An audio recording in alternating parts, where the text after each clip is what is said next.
Siblings fight. And who do you pick to defend your life? We're going to get into it. Let's get it.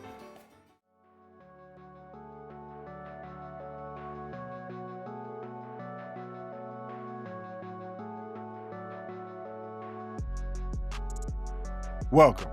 First of all, welcome. This is Unsolicited Perspectives. I'm your host, Bruce Anthony, here to lead the conversation in important events and topics that are shaping today's society.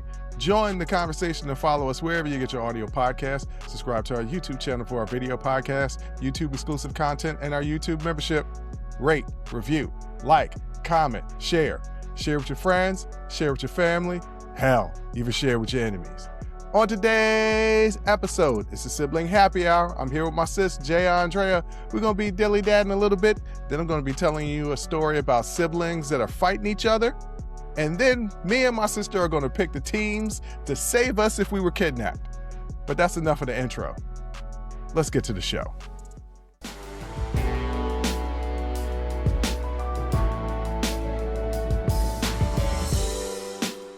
What up, sis?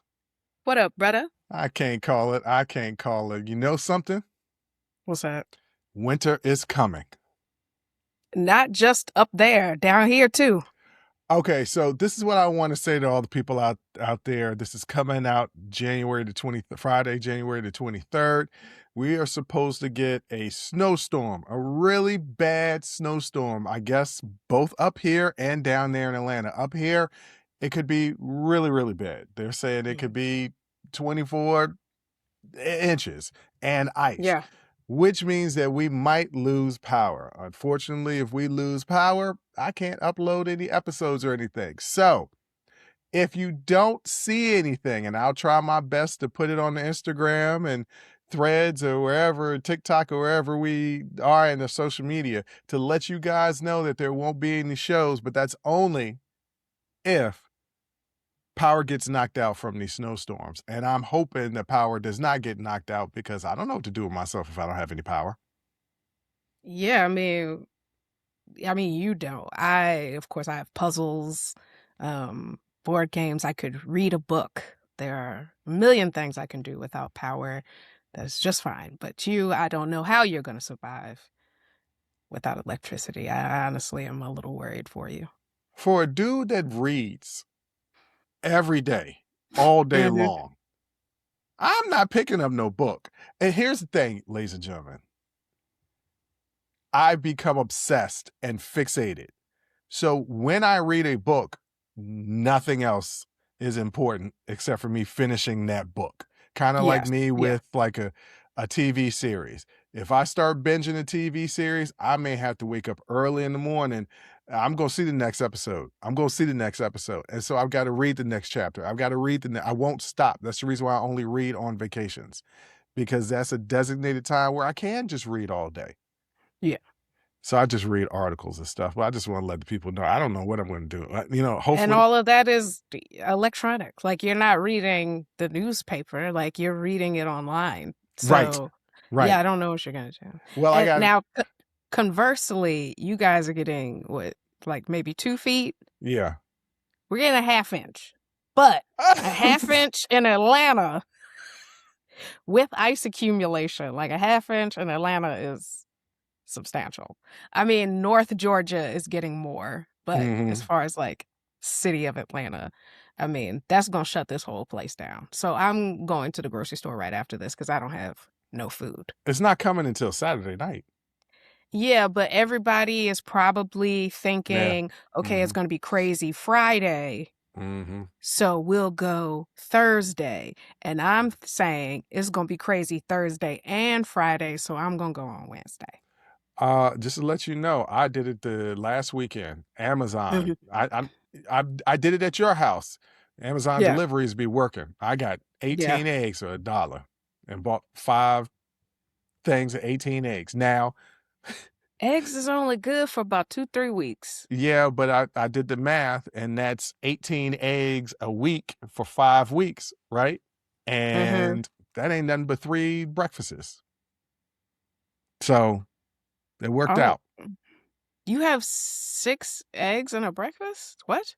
Jay, yes, I'm 235 pounds. I eat one egg Yeah, and 2 yes, slices of bacon. right. You don't need as much protein as I need. 6 eggs. Yes, Dang. I didn't know you ate that. I didn't know. yes, I eat a No. lot of protein. You saw how much chicken I eat. Yeah, you do. Yeah, you eat a lot of Yeah, chicken. I eat. You got to have that protein. You got to feed the beast. Yeah. So gentlemen, don't be, you know, upset with us if no Right. episodes come out next week, because up here we're supposed to get it bad. Not as bad as Yeah. some other places. They're saying some other places they're going to get 3 inches of ice. Yeah. That's crazy. It is crazy. They're saying some people could lose power, like Texas did that one time where Texas didn't have no Mhm. power for like a year. Texas It still, wasn't a year, but it was a really long time. it was But something because close to that. they're on that like grid that's like it's the companies that run it or the state runs it or something. It's some bad setup they got down there in Mhm. Texas and um with their power grid. And I definitely hope that does not happen for them again. No, because people I died. don't think it's gonna. Yeah, I don't. I'm hoping the cold weather, all that, the snow and ice does not reach Texas. No, I don't it's going to know. hit Texas. Oh, Yeah, okay. no, it's Well, going to hit Texas. Yeah. I am praying for. Atlanta will just be inconvenienced. Like we won't be able to go anywhere, and Right. probably my power will go out. Mm. But definitely hoping not to see a repeat of what happened in Texas last time. Well, all I know is as long as my power don't go out, this is heaven sent. That means I ain't got to leave the house for nothing for a couple of days. And I got an excuse. I mean, I don't leave the house anyway, but I got an Right. excuse not to leave the house. Right. This wasn't the only thing that I wanted to talk about, though, in the dilly daddling. You sent me something Okay. earlier today, and it was Mm-hmm. this morning where I opened it. And it was Guy Tori. on a podcast talking about filming the movie Life. And he Yes. talked about some racist happenings that happened on Life. Now, I completely believe that some racist happenings happened on American History X, because Edward Norton is a method actor. Supposedly, they had some real skinheads, so I could Yeah. believe that. Yeah. I said immediately when you sent me that video, he was capping about racism, a specific thing where a stick figure with a noose was found around his neck on the set. Mhm. Like that didn't happen. And people get on these podcasts and start capping. They start embellishing. And that's a Yeah. problem with old people anyway, because Guy is not young. Guy He's has not.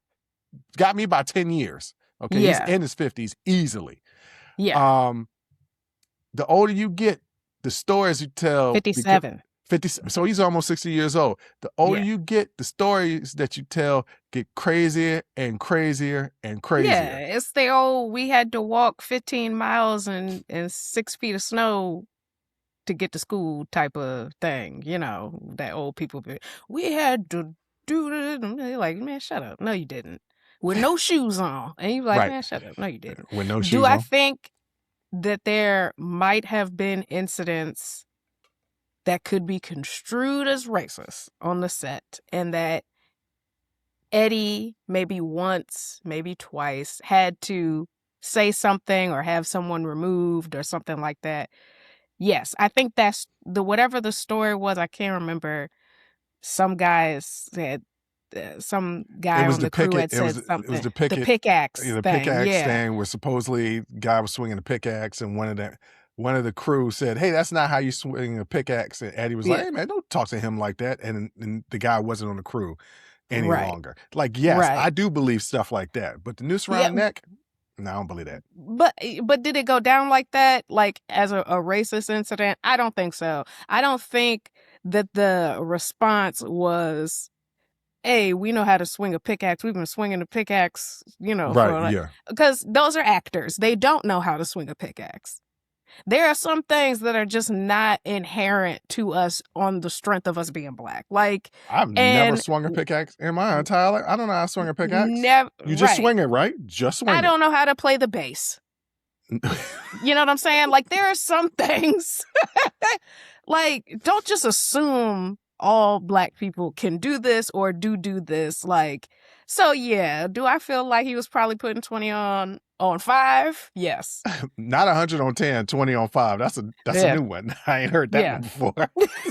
It's a little bit, but it's harmless. Like, so that's why I But say, that's not 20 instead of harmless. 100. That particular story about the noose is not harmless. And the reason why immediately I said capping is because I'm such a nerd. Anytime they always have these little tidbits, documentaries on things you didn't know about this movie or this book or this TV series. I'm watching all this time, and I'm always watching interviews specifically about life because Yeah. I want to hear any story that's about Bernie Mac. If Yes. that had happened, Somebody would have said something. somebody would have at least hinted about it a little bit. Yeah, especially if it was something that like Eddie responded to personally. Right. I think his overall message was, hey, Eddie really looked out for us on this set and made sure that we were treated well. Like, that could have just been the story, but in order to make it entertaining, because again, remember, at his core, Guy Torrey is a comedian. He's a stand-up comedian. So in order to make it entertaining, you put a little extra little sauce on it. Yeah, I'm sure if there was a doll with a noose around its neck found on set, more people would have told that story for sure. Absolutely. But I think the general message is probably once Eddie had to stand up for them and somebody got fired. And from Guy Torrey's perspective, from that moment on, Eddie Murphy was not just his comedic hero, but his professional one as well. Yeah. It got, when you sent that to me, and, I watch a lot of these interview podcasts just because I'm like, one, I'm always watching just to learn how to interview better, right? Like I'm trying to interview better, and I figure people you're watching the wrong podcast. Like some of these guys are not interviewers. Well, sometimes they show you what not to do. Yeah. Okay. Sometimes you can learn from these interviewers the beats and how there's a lull and I pick up on it like, oh, come on, they need to speed up the conversation. They need to, this person that they're interviewing is having a hard time finding the words. Put words out there to see if that helps speed up the conversation. See these interview podcasts a lot of times, and they don't edit out the long pauses. We don't have long pauses. Just by the nature of the way we talk, I don't like a lot of dead space unless we chuckling. But a lot of these people, whatever, I'm not going to critique these people. What I have found out is these people get on these podcasts and just start saying anything. And it could be a nobody or it could be like a celebrity. And I'm like, that's not true. Ryan Davis just got interviewed on Club Shay Shay. And I was like, you know what? It feels like a lot of what he's saying is absolutely fact. And then there might be a little bit of embellishment on some of these stories because you get going and you just like, man, let me put 100 on 10 real quick. Or as you say, 20 on 5. Right. Like, it's like Cat Williams, right? On Club Shay Shay. That a lot of it felt like embellishment. Especially when talking about like his past and his like educational upbringing and all that. I read 89,000 books in 2 months. Like, it was like, oh, you didn't. But all right, like, or Jaguar Wright, like it's like that. Jaguar Wright. But some people making stuff up. Some people have them on there just to be yeah. who they are, because that's going to drive numbers. Ladies and gentlemen, that'll never be us. Anytime, and I have interviewed people, I've stopped the interview dead in the middle of the interview and be like, I can't continue on with this. And they're like, what do you mean? I was like, you're not telling the truth. Like this didn't happen, because I do my research before I interview somebody. I was like, this isn't true. Yeah. Like, I'm sorry. I just can't continue on. This will never air. Thank you for your time. Goodbye. But this is an interesting segue into the final thing I want to talk about in dilly daddling. And another thing that you didn't send me, but just popped up right after you sent me that video. I got on Explore and just was exploring. These mindset coaches. I'm on my high horse right now, telling Okay. people stop doing exactly the same stuff that I do. So Okay. these mindset coaches be killing me, and What is self-help a coaches. mindset They're coach? supposed to set your mind to be able to focus on the things that you need to be able to focus on, like a life coach. Oh, okay. But Yeah, I it's don't like I a don't know life. that I believe in like life coaching. I yes, you do, because you believe in mentors. Yeah, okay. I think the way sometimes life coaching is packaged and sold, particularly to Black women, Mm, it feels like a lot of very obvious things like that it doesn't feel like any new information, you mm, know. mm. Um and it doesn't feel personalized. It just feels like a bunch of people trying to get rich Mm-hmm. off of selling you some sort of ebook or seminar or something like that. Yes. And they be gobbling it up. And I'll be like, y'all, I've been to a couple. And I was like, yeah, this is some bull. Like, I could have told Chat GPT could have told you all of this. Like, you didn't need to come pay $120 for this seminar. Not to toot my own horn, but toot. Because I'm a fitness professional, Mm, that's not just what I do. Because you have personal relationship. The shortest amount of time I have with any of my current clients, I think it's 2 years right now. okay. So all of them are over 2 years. One is we're starting I think it's 15th or 16th year together. Mm-hmm. These are people that tell me about their life, Yeah. because you spend 2-3 hours with a person a week, they're going to talk about their life. Yes.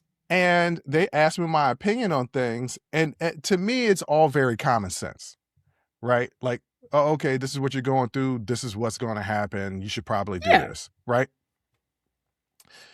So somebody told me recently, they're like, you're not just a body coach, you're a mind and body coach. You're like a life coach. And I was like, oh, okay, Yeah, because you gotta have to be both. but I would never sell myself as that, right? I would Right. never say I'm going to be a life coach. But this one video that popped up was from a mindset coach, and I'm not even going to promote them, because I went on their other stuff and I was just like, he's spreading a bunch of bull. But in this one particular video, you remember Kimbo Slice? He was the street fighter from Yes. Florida. Okay. Mhm. Kimbo Slice got invited to be in one of the Tough Enough contests in the UFC. Mhm. And it was the first time he had ever been away from his family and like really alone with his thoughts. And he said something, and I was like, I agree with it.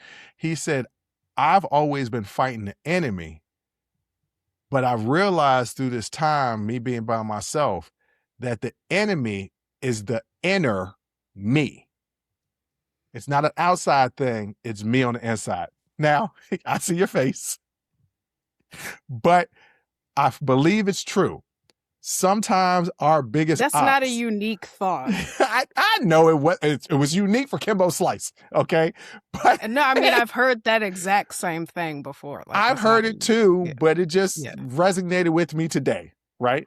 Okay. Like a lot of times your biggest op is you. When I look at all my romantic relationships, I Mhm. could easily say, man, these women that I deal with, crazy as hell. Or I have a poor taste in judging people that I date. The common Yeah, I think both denominator, can be true. both can be true, but the common Yeah. denominator is moi, right? When I'm Mhm. looking at my bank account and I'm like, how the hell did this happen? I know just how the hell it happened. Yeah. It happened because Me. of me. That's Yeah. right. So Yes. I was like, okay, this is cool. This is something that is good for this mindset coach to put out, because a lot of people always try to blame outside factors for their circumstances and don't want to look within, i.e. the president of the United States. But but I was like, okay, this is good. Then I went on their other stuff and I was like, this is some bull. So ladies and gentlemen, the Mhm. point of this is saying sometimes you could pick up stuff from a person that be wrong half the time. A broke clock is right twice. Yeah. Yeah. I But what you mean, think about that? The inner me is my enemy. yeah, again, that's not Like, I thought this was gonna be some um huge payoff, but Bruce, I done heard that before. no, yeah, I've heard it before. I think I yeah, that's not Okay. Well, good for him. What, for Kimbo But Slice? I feel, He passed yeah, but away, I feel unfortunately. like, self-reflection, I think, is just a part of any mental health journey. Is like, okay, I need to take stock of ways in which I contribute to the chaos in my life. Like, everybody has to do that. The enemy is, for everyone, the inner me. Yeah, That's how it always is. well, a lot of people out there do not see that. A lot of people do Right. not take accountability ever. It is Yeah, never their fault. that's like a huge thing that a lot of people are pushing for, is that people be accountable. Yeah. So it's, and to have some sort of like, I can't think of the word I'm trying to use, but it just have some kind of like understanding of self, right? Yeah. And how Self-awareness. self-awareness, there we go. Yeah. Mhm. To have some self-awareness and be accountable. These are not new concepts. Yeah, you gotta, okay. I mean, but all right. Good for him for coming to that. I mean, he was a But bohemian that's, man from Florida yeah. that I don't think graduated high school in 2008. Bohemian or Bahamian? Right. That one. Okay. That one. Look, I'm not a mindset or life coach or a verbal coach. Verbal coach. Yeah, I messed that word up too. I'm going to get us the hell out of this segment. But before I do, speaking of accountability, Jay, I'm going to tell you a story about some siblings that you won't believe. Oh, boy. And that's coming up next.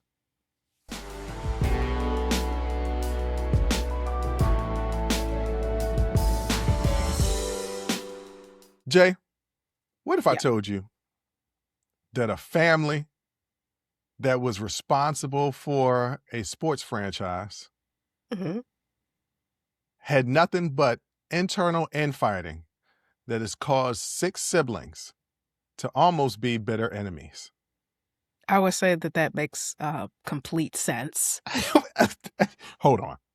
Now, I'm going to tell a story, but don't worry. I want you to interject with questions, little interludes, right? Okay. But why do you say that makes complete sense? First of all, it's 6 of them. So if you take 6 people and have them do any singular task, you're going to run into obstacles, because that's a lot of cooks in the kitchen. Then you make them siblings. So now they know each other intimately, right? They know each other deeply. They're siblings. That adds a whole other layer of complexity to a working relationship. Okay. Then you throw in a lot of money. A lot of money. That's a recipe for disaster.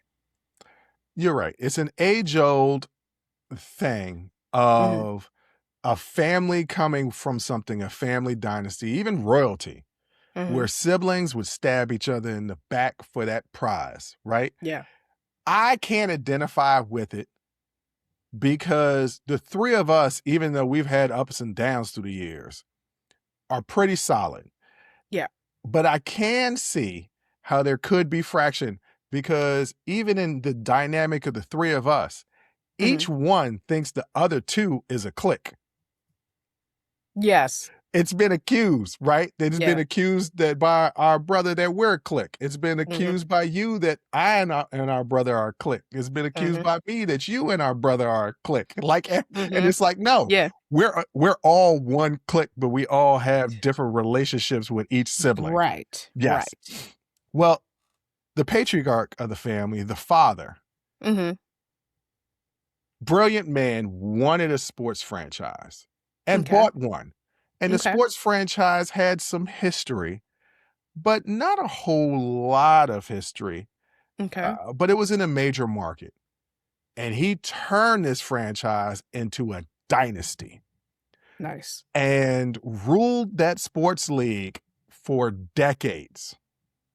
He had 4 children, 2 boys, 2 girls.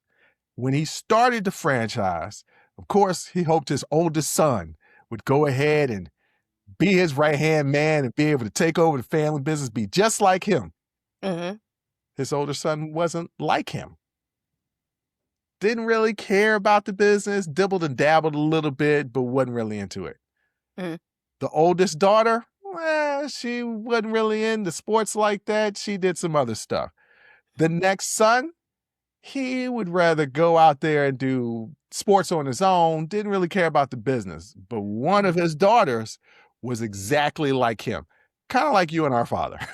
It was exactly like him and wanted nothing more to eventually take over and run the business. But there's a problem because this is the old times. And of Yeah. course, a woman can't run a men's sports league team, Mm. franchise Mhm. organization. Can't be. Has to be one of his sons. But each time he tries to bring in the sons, they kind of show interest, kind of don't show interest. They want to do their own life. But the daughter always shows interest. Mhm. Eventually, he divorces his wife. Mhm. And sometime down the road, he gets remarried. He has 2 more kids, 2 more sons. Now, the age difference between the oldest and the youngest is 31 years. They Goodness. little kids Yeah. against adults. All of them are Yeah. adults. These are Yeah. little kids. They grow up with a different father because as the patriarch of the family was building this dynasty, he wasn't really home that much. Oh, by the way, Papa was a Rolling Stone. So he was out there in the mix doing it. He's rich. He owns a sports franchise. He's out there living his life. Yeah. Okay. Yeah. Yeah. That daughter, though, is always there by his side. So Mhm. finally it comes time where the old man is starting to get old. And so he's got to decide how this is going to happen with the family because his hope is, his dream is that his children and his grandchildren continue on running the franchise, right? Mhm. And he throws all types of stuff in there to make it incentive that they would never sell the team. He does a prepay on inheritance tax. He structures things a certain way so grandkids are part of trustees, so they will always be taken care of. Mhm. He structures everything, right? And he puts each kid kind of in place. All of them have different jobs within the organization. But the Okay. one daughter is pretty much the one running things, right? Mhm. She handles the business side. One of the sons is getting interested in running the sports side. Papa dies. And of Mhm. course, the infighting starts. Now, just from the first part of this story, what is your initial thoughts about what's going on with this family? Patriarchy's trash True. because the whole time he could have just been, preparing the child who was interested in taking over. He could have just been preparing them and setting everybody up with their little trust funds or whatever rich people do. Putting them on the payroll somehow. I don't know how rich people live their lives. That don't have nothing to do with me. But instead, he's holding out hope for people who not that interested or interested but want to do things their own way. So they're not really interested in working under him, like apprenticing or doing what they need to do to get up to speed. So it's like, wow, the patriarchy really screwed him on this because he could have already had all of this resolved and done before he even got to that second wife. Honestly, he could have already been saying, okay, this child is taking over because they're the ones that showed interest and aptitude for it, and so that's how this is going to go. But instead, patriarchy. Right. Now, that daughter does explicitly become controlling owner, but it's on the Okay. business side, right? This is Mhm. the business. One of the sons that's been actively in it is doing the sports side, and the 2 youngest sons are involved too. They're doing the sports side as well with like analytics and scouting, and little birdie told them that they'll be the ones running things because the way this was structured was that when a sibling dies, their shares get divided up between the rest of the siblings. So it's essentially the last person that lives gets it all. Right. And of course, they're 31 years apart. Right. So immediately when the dad dies, some of the older siblings, 2 of them out of the 4 to be exact, are like, why don't we just sell? When the dad explicitly was like, no, I don't want y'all to sell. I want you to. But the valuation of this franchise is growing so much that it's starting to be like, man, we throwing money away. Besides, the business model of this sports league is changing.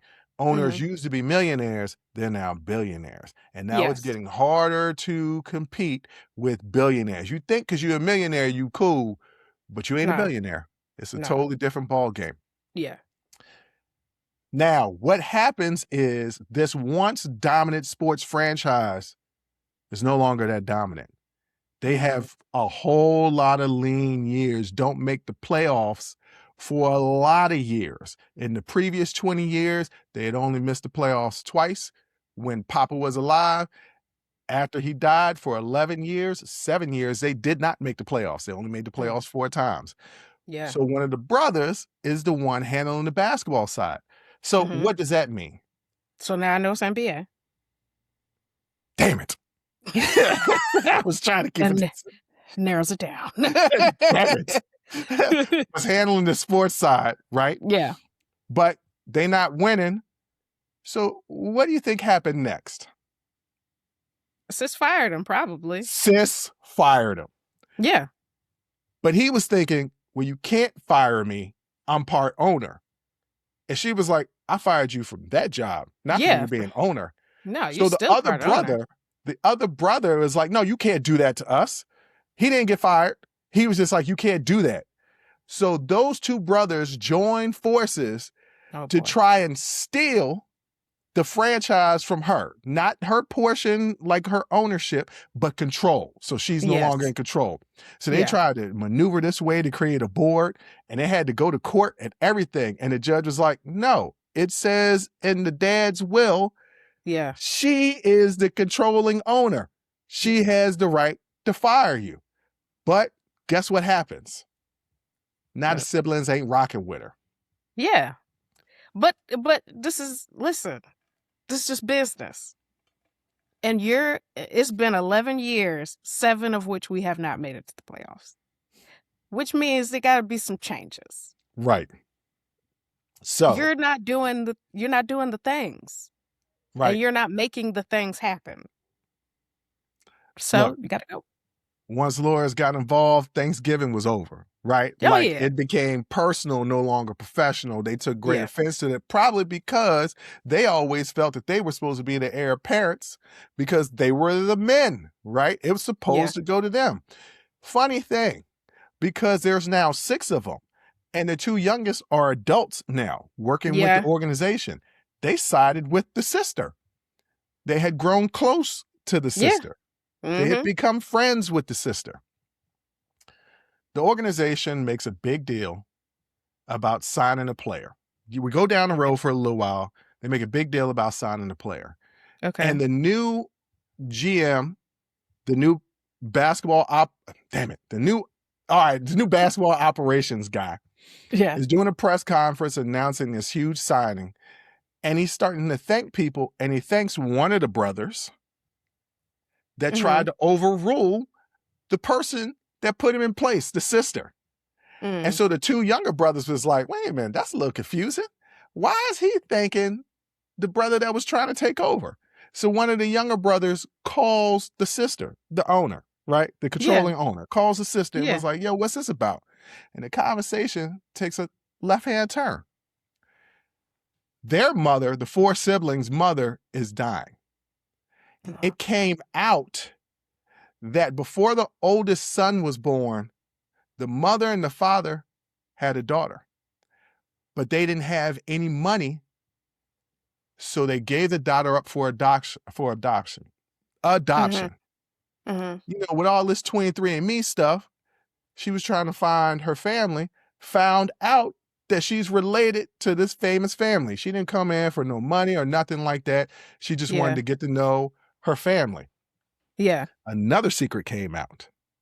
Okay. That the mother and father of the 4 kids, because they gave that daughter up for adoption and she never wanted to have kids, like half kids, right? Mm-hmm.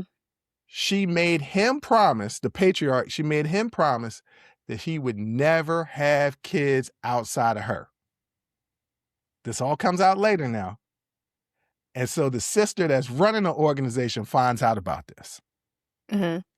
And so when the younger brother calls, she's letting him know about an older sister that they have, that they just found out about it, and then makes the comment that, yeah, mom and dad had an agreement that there was not going to be any other kids besides the 4 of us. So you should have never been born. Now I'm going to take a pause for part 3. And just from the little bit that I gave you, what do you think about all of that?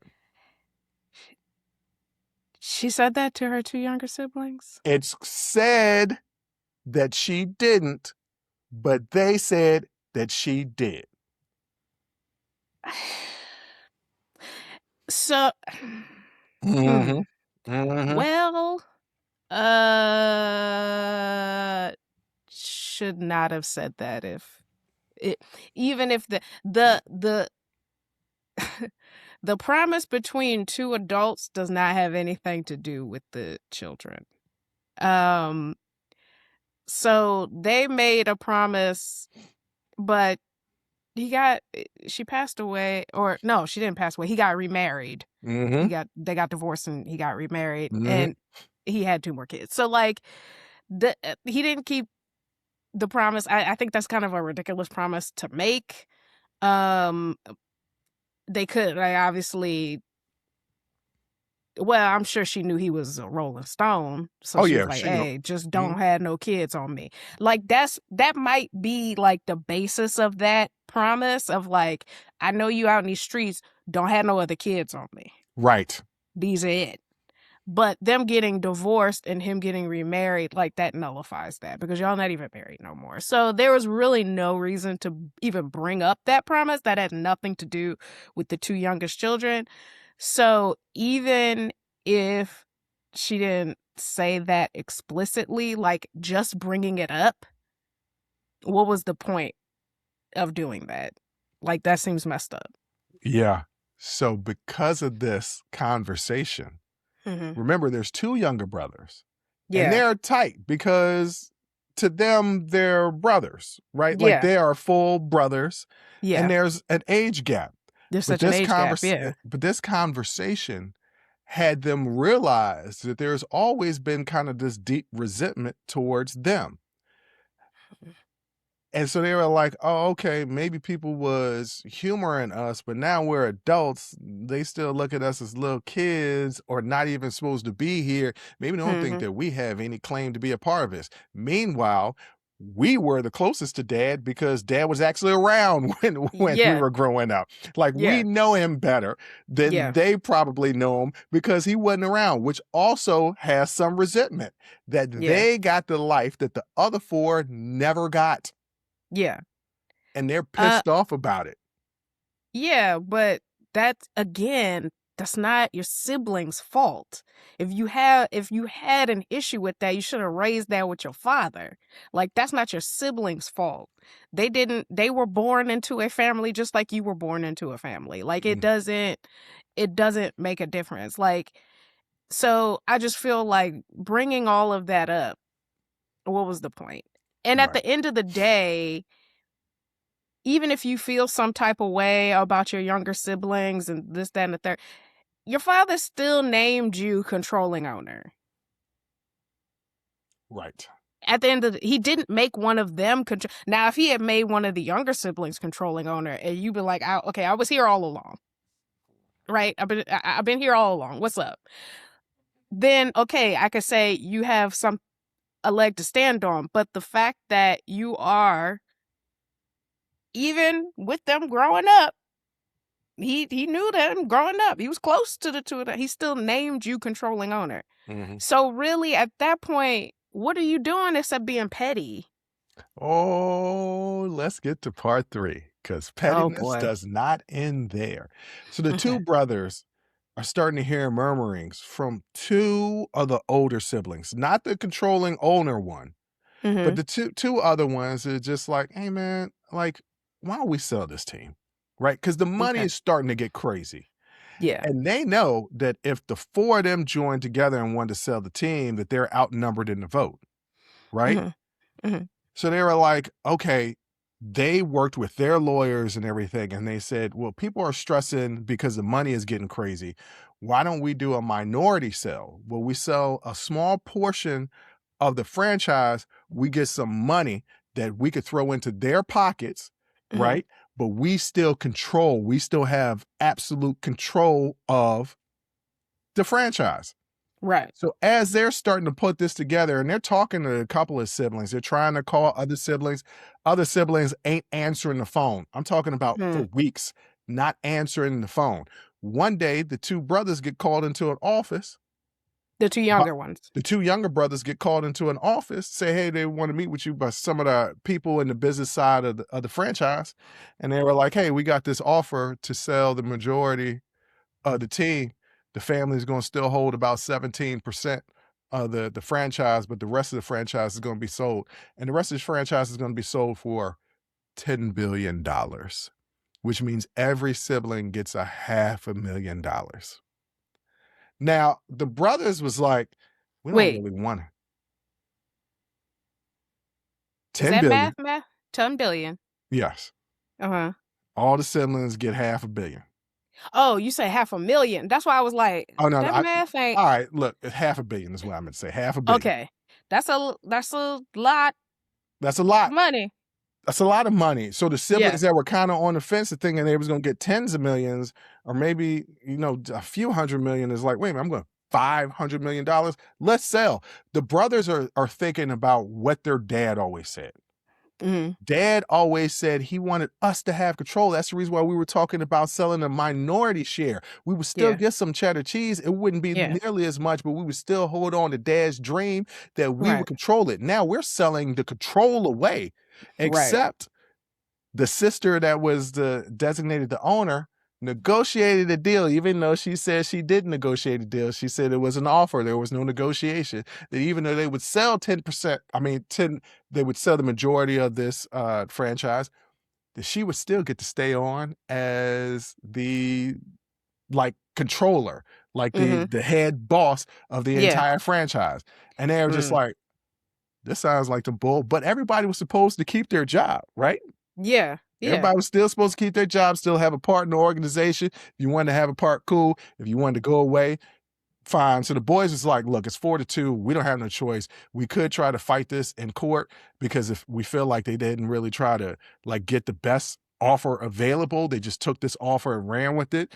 But they were like, it's not worth it. We'll still have a place in the organization. It's all good. We'll be set for life. Our kids will be set for life, and we won't win anyway. So unanimously, it was voted 6-0 to do this. Mm-hmm. As soon as the deal was finalized, a couple of weeks later, everybody was called into the office. Mm-hmm. All the siblings. Well, Yeah. 5 of them. Mm-hmm. And they were all fired. Yeah. Except for that one that had control. Yeah. She's still on. Because she was smart enough to negotiate her position being part of the contract. The other siblings probably didn't have it in writing. They didn't even get to see the deal. Her sister just said that it was an offer. She said there was no negotiation because if there was a negotiation, they would all have to be brought in because there's 6 owners. Yeah. Right? Yeah. She said it was an offer. They said they didn't even get to look at the paperwork. They was just like, this is an offer. We got to take it or leave it. But somehow, the person that purchased the majority was like, well, no, we want to keep you on to be like the head, which would kind of make sense. Like you want to keep the CEO on. Yeah. But then, the rest of the siblings were fired and the brothers learned through back channels, it was definitely the sister that gave the okay to fire him. Yeah, because again, she's controlling owner. No, she's not controlling the owner. She's just now that she's I mean, quote unquote. CEO. Yes, Or basically she's whatever. CEO. Yeah, she's CEO. Yeah. She's president or whatever. Yeah. Yeah. So it would come from like the person who has the rope HR in, and it would come from her. Like, It yeah, could have it's came not from the owners as well. The owners could have jumped her. They could have. true. Because the owners are now the board. The board is actually the boss. Right. But I bet you're wondering what franchise I'm talking about. Yes. Could you guess what it was? No. Well, you know it's basketball. It's the Los Angeles Lakers. Really? Yes. The Los Angeles Lakers. And now the person that owns the Dodgers also owns the Lakers. And so I was reading this article and I was like, wow. And at the end of it, none of her siblings talk to her anymore. Yeah, of course. Even though they're all filthy rich. Filthy rich. Still own a piece of the team. 17%. They all still own 17%. But when I was reading the article, I was like, yeah, you got to make tough decisions. But it's the way that she was moving that didn't sit well with me. Like, but could no, I agree with you, but I think also at that point in her mind, she's like, I can't trust any of them. Yeah, that's true. So I gotta do what I gotta do to protect me. Right? Yeah. And everybody else, hey. And also, y'all can't get mad if you didn't take time to have your lawyers go over this offer. They say they didn't have enough time before the vote, but also then you vote no. Yeah, then you're like, nah, I need to look at the details of this. Yeah, then you vote no. But it's tough when you got other siblings who don't really care to be a part of it anymore, and they're like, $500 million? Like, what are we talking about here? Like, think about it. If the three of us was in that type of position, right? Say it was this podcast, and our brother had a piece of it, and we were three co-owners, right? Right. But I had the controlling, like, say-so. Yeah. And we got an offer where all of us would get $500 million. Yeah. But I was like, I don't know about this. Y'all would be like, you better take half that billion. No, I want to see the paperwork. Like, I'm sorry, I want to see the offer, and because here's the thing. How often has there been a takeover of a company or something like that, or a merger and everything? Oh yeah, everybody will still have their jobs. And then a few weeks, a month in, everybody from the old company is fired. Like, that's obviously. So for me, if I realize, okay, yeah, I'm getting a lot of money, but I'm losing controlling interest, and I'm just relying on the word of somebody I kind of trust, even though they're my sibling, but only kind of trust at this point because we've been back and forth through them courts. Like, and then especially if I'm the two youngest, I really don't trust you because you was acting like I ain't even supposed to be here. Right. I want to see that paperwork and make sure that I'm protected and make sure I'm covered. And if not, then I'm not doing it. And if I get overruled, then I get overruled. If you and our brother decide to go forward with it and I get overruled, then so be it. But if I get screwed in the end, it's to hell with the two of y'all, because I said from the beginning, I want to make sure that I'm protected in this deal. Right. And y'all didn't make sure that happened. It's just, another thing that I left out in the interview, the other sister. So you got the one sister that had control answers, the other sister who worked for the organization, does some things for the organization, made a comment that said, and yeah, the other two, they may have been upset about everything, but let's not forget, they're not even supposed to be a part of this because they weren't supposed to be here. So that is the sentiment from at least two of the older four siblings. Yeah. And which is man, nuts. Would that hurt? Yeah. Because you know that those two don't do nothing but look up to the older siblings because they're like, cool, you got to know dad when this thing was building, tell me stories. and Yeah. they are heartbroken. Yeah, And they because were that's just like, not their fault. You got to understand the context in which that promise was made, because I guarantee you it was she saying, don't you have no outside babies on me. mm-hmm. But they were divorced and he was remarried. So it's not the same thing. And even if it is, their promise don't have nothing to do with the two lives that exist regardless. And that just lets me know that y'all don't look at them like your siblings. Yep. At all. Yep. You look at them as your father's other children. Yep. Exactly. And that's messed up. But at the end of the day, I have no sympathy for any of them because y'all are half billionaires. Oh, money does not reduce your trauma. Okay. Y'all are half. You can Look, pay for the therapy, boo. Like this is gonna be real sappy. Mm-hmm. But if I had the choice of $500 million, but I don't get to have you and our brother in my life, mm-hmm. I'm not taking the money. Yeah. Now $1 billion, I'll throw y'all a little bit and then keep on rolling. Yeah. I'm joking. But there's just some.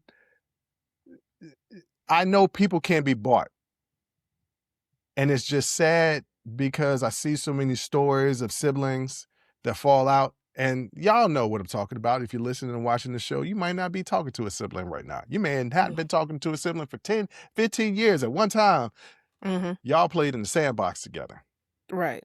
At one or time, maybe you y'all didn't. Maybe there was 31 years between you. Yeah. But the fact of the matter is, it honestly, especially with that age gap, it was really incumbent upon them older siblings to foster that relationship with their younger siblings, because they were little kids and y'all were grown people. And the fact that you look at them as them two over there lets me know that as chances are y'all look at the four of y'all, that first four, y'all look at each other as them over there. Because just the way y'all are handling each other in this entire scenario, y'all were never siblings. You were always each other's just competition. But you know where it all stems from? Whose fault it really is? The father. Yes, absolutely right. Dr. Jerry Buss, great man, but damn, he was a horrible family man. I mean, it's also like the time, right? The patriarchy thing and him not being able to really like invest in his daughter to take over, even though she ended up taking over eventually anyway because times change.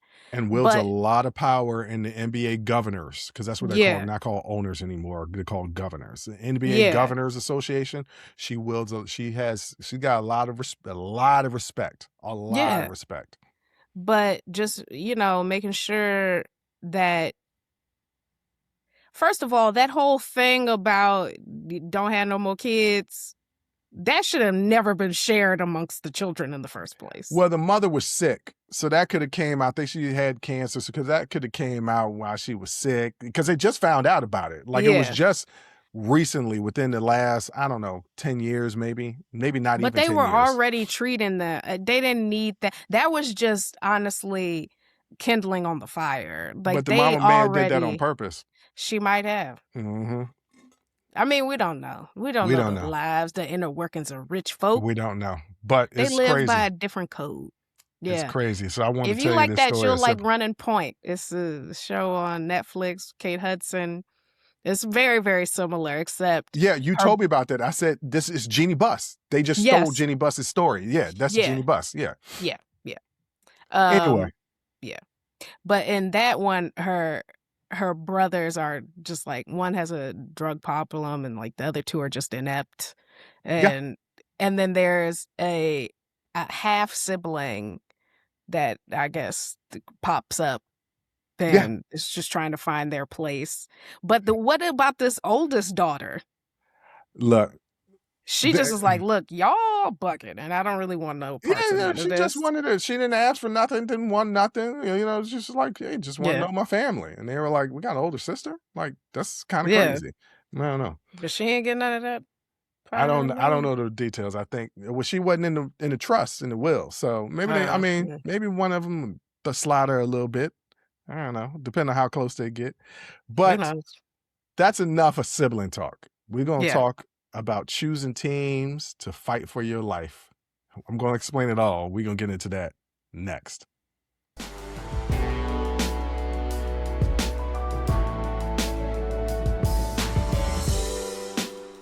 I sent you something, Jay, Mm-hmm. and it was this Instagram posting that had 4 teams of 4, and Yep. you had to choose 2 teams to defend your life while 2 other teams was hunting you.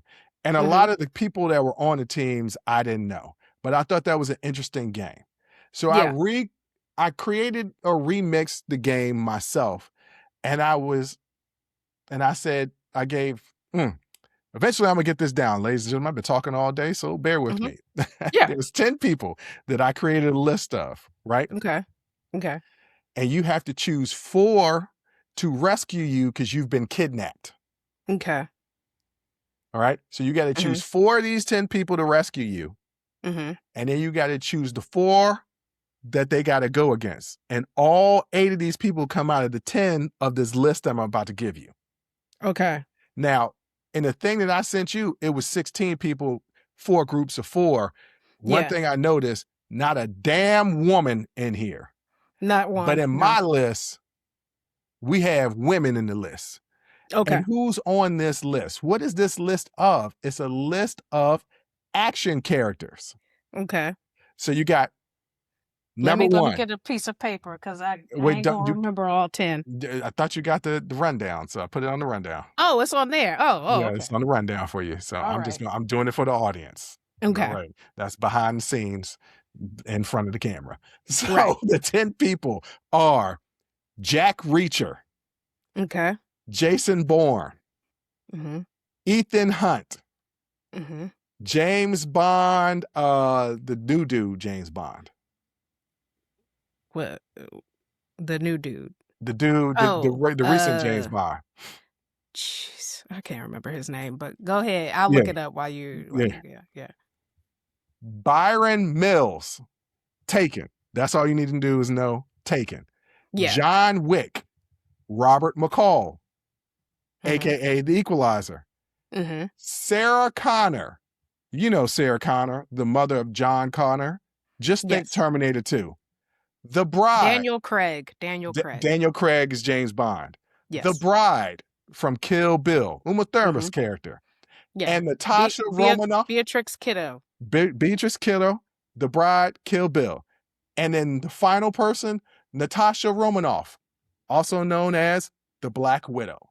Now, Jay, of those 10 people, choose 4 that you want to come and rescue you. Now, they're a team of 4 that are banding together to come and rescue you against a team of 4 that kidnapped you, that they got to fight. It's got to be 4 on 4 fight. So who's your 4 that you're picking? Okay, so I'm gonna obviously have Robert McCall, the Equalizer. Okay. And John Wick. Okay.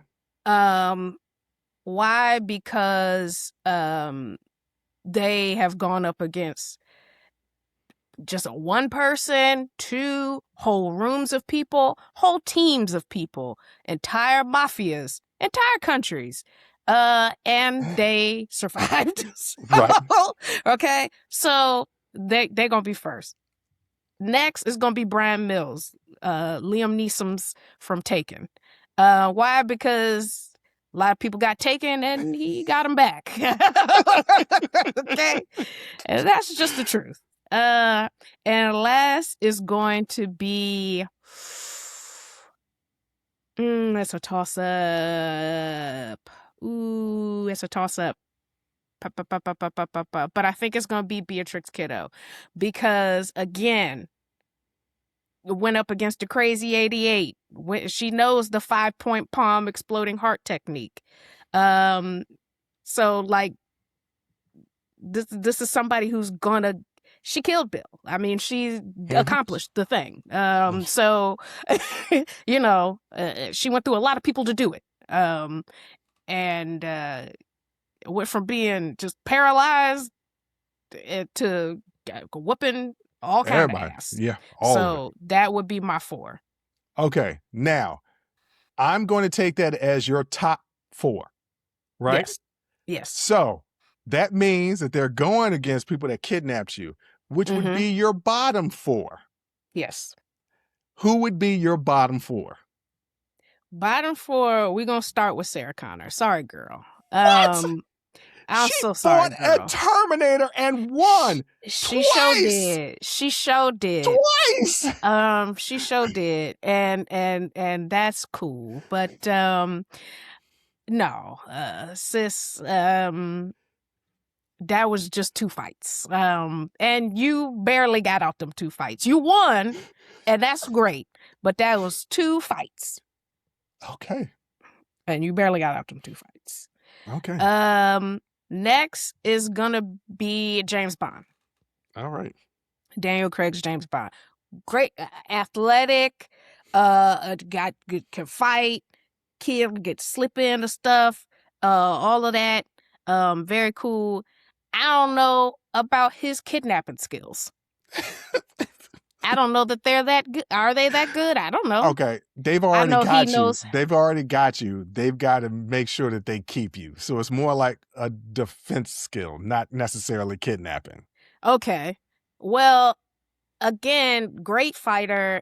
I just really see him in a lot of one-on-one matchups. Okay. And I'm really looking for people that'll take a whole, like, just be in Italy and just take on Italy. Okay, to take on all of Italy. Okay. Yeah. And I've seen James in a lot of one-on-one fights. All right. Next is going to be Ethan Hunt. Okay. Yeah, Mission Impossible. He can get into stuff. He can accomplish impossible missions. Right. But again, a lot of one-on-one matchups with that. And truly the bottom of the list truly is gonna be Jack Reacher. Wow! What? That is, yeah. What? Reacher is the bottom of the list? Reacher is gonna be the bottom of the list, even beyond, because I don't think Reacher could have beat Terminator. I don't think anybody on this list can beat the Terminator besides Sarah Connor. Bull. Okay. I was about to say, but no. Okay. John Wick, Brian Mills, Robert McCall, they can beat Terminator. Okay. Yeah, Reacher's gonna be at the bottom. Wow. Yeah. And then Jason Bourne and Natasha Romanoff are kind of riding somewhere in the middle. Wow. So your list, the bottom 4 is Sarah Connor, James Bond, Daniel Craig's James Bond, Ethan Hunt, and Jack Reacher. And your top 4 are Robert McCall, John Wick, Taken, Byron Mills, and Kill Bill. Yes. Oh, okay. Because again, I'm looking at, can you fight scores of people on your own and walk away barely hurt, honestly? Right. No, I get that. Can you handle multiple kinds of weapons? We've seen Robert McCall he worked in that Home Depot-esque supply store. The whole Russian mob. It took on a whole mob with just stuff around the store. Yeah. Yeah. Okay. Brian Mills, he didn't know where his daughter was taken. He didn't. He didn't know where the hell she was. But he found her. And he got her back. He did find her. Okay, he found her in the nick of time. Okay, it killed a lot of people to do it. So that's and then again, what else can I say about Beatrix Kiddo? Like, she had a list, and she went through that list of the toppest of the top assassins. Yeah. Dare we say a bunch of John Wicks? Yes, who all had different specialties and all had different, and she methodically went through and killed them all. Yeah. Yes. Okay, my turn. Mm-hmm. 2 for the people that are my top 4, the ones I want to come save me. 2 of them exactly the same as you. Robert McCall, John Wick. Now these aren't my top 2, but these are 2 of the top 4 because what they do best is equalize, and they're gonna equalize something. They're gonna equalize it. Yes. Now, people are going to accuse me for my next 2 for Bruce, he just trying to be this whole equality stuff. No. These some badass women. Okay. And the first one, who's top on the list, who was one of the bottom people for you, is Sarah Connor, because she took on 2 different from the future Terminators. Okay? Mm-hmm. They were so bad, they took out whole police armies and didn't have a dent. You couldn't kill them. And she didn't take out just one, she took out 2. The liquid metal one was even more advanced because the first Terminator came back and he couldn't even beat him by himself. They had to tag team together. She didn't beat 2 Terminators. No matter how big, no matter how bad John Wick and Robert McCall has been, they ain't fought no damn Terminators, okay? A Terminator would have killed everybody on them stairs and got up the stairs way quicker than John Wick did. A Terminator would have stood out front and just leveled the Russian mob in that Home Depot. It's a Terminator. So the first answer is Sarah Connor. I think you still get like no shade. Like she did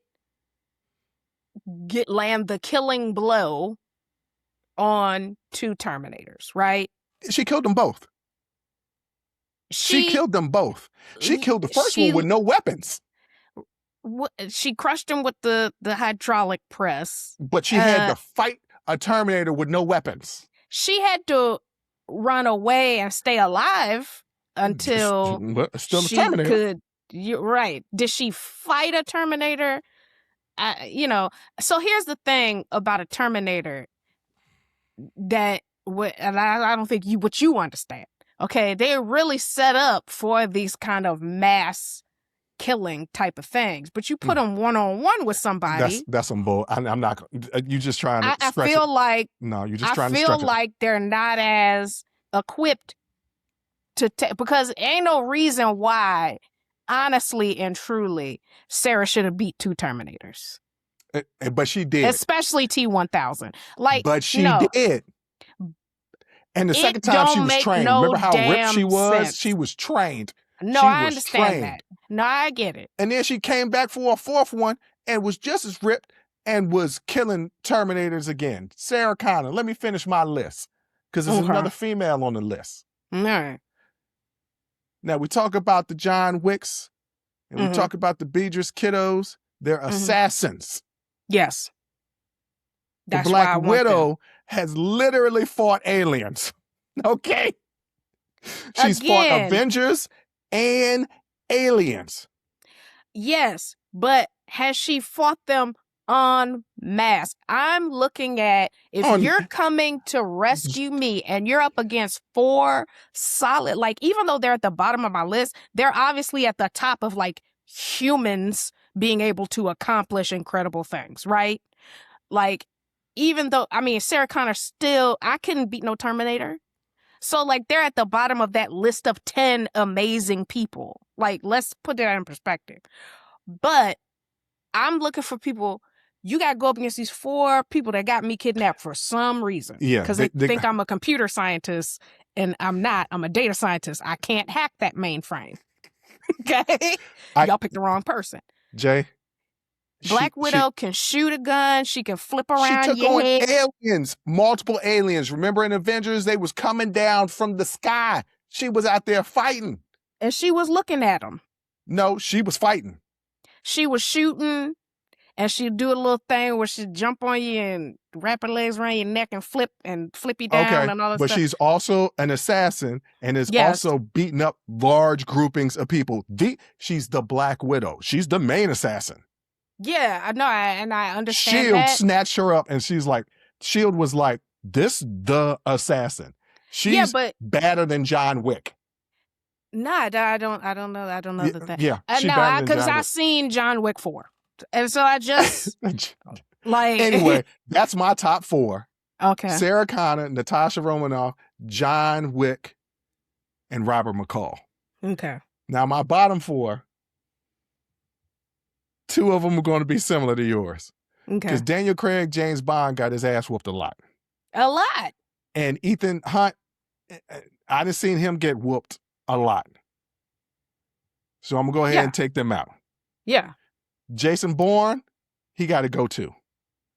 I was on the fence about that. But to me, it was kind of road. He kind of snuck in, like, sort of like middle of the road for me. But he got to go. And then my last one, this is going to surprise you. Mm-hmm. It's going to surprise you because I can't believe you threw Jack Reacher out there. That's crazy. Taken. That's insane. This is the reason why. The whole thing is that I've been taken. Right. But he ain't fought no assassins. And so I'm not putting any assassins below him. Right. But the Brad is not going below him. Jack Reacher isn't going below him because I done seen Jack Reacher do the same thing Taken has done each and every season he's been on. You got to think about it holistically. I don't know. Okay, I got my 3 assassins, right? And then I got the dude specializing in getting people back who've been taken. Yeah, okay. No. So that's the team. No, all he said was he had a special set of skills and he got back his daughter, then his wife, and then I think his daughter again, which, by the way, why was she kidnapped twice? Again, like you ain't learned nothing, girl. You ain't learned no self-defense. You ain't learned nothing. But also, the people I chose all rescued somebody as well. No. His movie is literally called Taken. Right. In this scenario, I've been Turkey. taken. Robert McCall went to Turkey. Yeah. Just because he saw a woman crying that she done lost her child, her husband took her child and went to Turkey randomly. He ain't have no connection to it at all. He went to Turkey and got the child back. Yeah. That's Taken. Taken happened 3 times. Yeah, well. And each time he got him back. Yeah, well. I don't know. I feel like that's the team. All right. Well, ladies and gentlemen, I'm going to put the list up. Y'all decide who would be your team of 4 to rescue you and who would be the bottom 4 that you would want guarding you so that they lose. On that note, Jay, what do you want to tell these people out here? In real life, you and I both know, and the world, y'all know this too. Ain't no way Sarah Connor is beating 2 Terminators. Like, it's not happening. She did. If it could be taken 3 times, then Sarah Connor could be 2 Terminators. He already said he had a special set of skills. Sarah Connor didn't have no special set of nothing. She learned. And got pregnant with a baby on the way. Well, I mean, she got pregnant, so that meant a baby was on the way, but you know what I mean. Ladies and gentlemen, on that note, I want to thank you for listening. I want to thank you for watching. And until next time, as always, I'll holla. Woo! That was a hell of a show. Thank you for rocking with us here on Unsolicited Perspectives with Bruce Anthony. Now, before you go, don't forget to follow, subscribe, like, comment, and share our podcast wherever you're listening or watching it to it. Pass it along to your friends. If you enjoy it, that means the people that you rock with will enjoy it also. So share the wealth, share the knowledge, share the noise. And for all those people that say, well, I don't have a YouTube. If you have a Gmail account, you have a YouTube. Subscribe to our YouTube channel where you can actually watch our video podcast and YouTube exclusive content. But the real party is on our Patreon page, After Hours Uncensored and Talking Straight-ish. After Hours Uncensored is another show with my sister. And once again, the key word there is uncensored. Those are exclusively on our Patreon page. Jump onto our website at unsolicitedperspectives.com for all things us. That's where you can get all of our audio, video, our blogs, and even buy our merch. And if you really feel generous and want to help us out, you can donate on our donations page. Donations go strictly to improving our software and hardware so we can keep giving you guys good content that you can clearly listen to and that you can clearly see. So any donation would be appreciative. Most importantly, I want to say thank you for listening and watching and supporting us. And I'll catch you next time. Audi 5000. Peace.